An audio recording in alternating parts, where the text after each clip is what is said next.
Now children, in this video, we will see today the calculation of oxidation numbers of various polyatomic ions.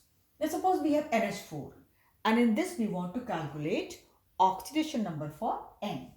So let's say N is X and as I told you always we have to keep in mind some rules.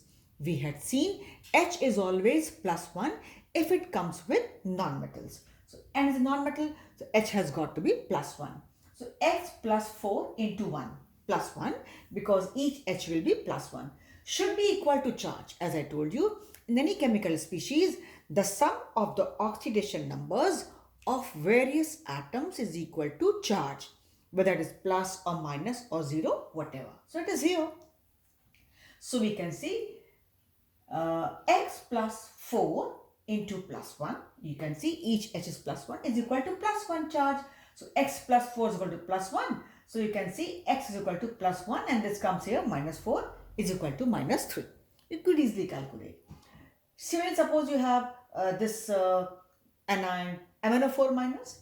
So suppose Mn we want to calculate for. So X plus 4 into minus 2. As I told you, in general, when we don't know anything else about O, we take O as minus 2. So it is minus 2. 4 into minus 2 is equal to charge minus 1. So you can see X minus H will be equal to this minus 1. X is equal to plus 7. Similarly, suppose we go to sulfate. We want to calculate for sulfur. I again repeat, we have learnt one thing that in general, O is always minus 2. And wherever it is varying, it is different, we get to know we don't have to mug up. We get to know, we find out then and there, and it easily comes out to be, we easily calculate the different values if at all they are there. So there's no problem, we don't have to mug up the values for O. But in general, O is always minus 2, except some cases which perhaps remember now, in case of peroxides, superoxides, those cases. But then they are easily calculated, you don't have to remember.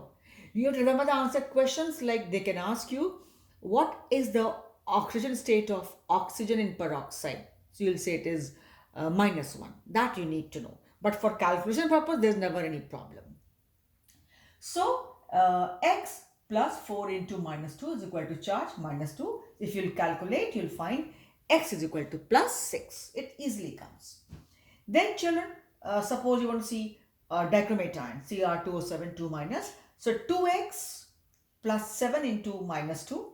You see 7 O's, each will be minus 2 and this will be 2x because each x is Cr is 1. So 2 Cr will be 2x. So is equal to minus 2. So 2x minus 14 is equal to minus 2. You will see x is equal to plus 6. Similarly, let's see some other cases children. Fe3O4. Fe3O4. Suppose each Fe is x. So 3x plus 4 into minus 2 is equal to 0. 3x minus naturally 8 is equal to 0. X is equal to plus 8 by 3.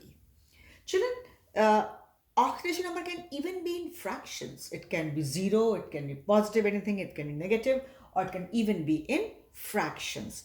Fraction shows the sum of the oxidation, average of the oxidation numbers of various like atoms present. Like here we have got 3 Fe. So one Fe is in some other value, other Fe is in some other value, but overall average of each Fe is plus 8 by 3, right? C3O2, it is called carbon suboxide. Here, suppose you want to calculate for carbon. So 3x plus 2 into minus 2, each oxygen minus 2 will be equal to 0 because there is no charge. So 3x minus 4 is equal to 0. X is equal to plus 4 by 3. It again shows that it is the average of the oxidation numbers of various carbon atoms present in that. So what do you mean by various? Children, carbons are having different bondings. They are coming to different bondings. They are coming to different arrangements. But each carbon on an average is having plus 4 by 3. Fractional shows the average of the oxidation numbers of the various like atoms present, various atoms of the same element present, like this. Br3O8. So fine. 3x, each Br is x, plus 8 into minus 2. As I told you, each O, you must be remembering now, is in general minus 2 is equal to 0. So 3x minus 16 is equal to 0. X will be plus 16 upon 3. So we have seen that each Br is again having on an average plus 16 by 3. You can see to this. This is how it is there, the oxidation number. So you have seen that, okay, it can be 0 also, it can be anything plus, it can be in minus, it can be in fraction.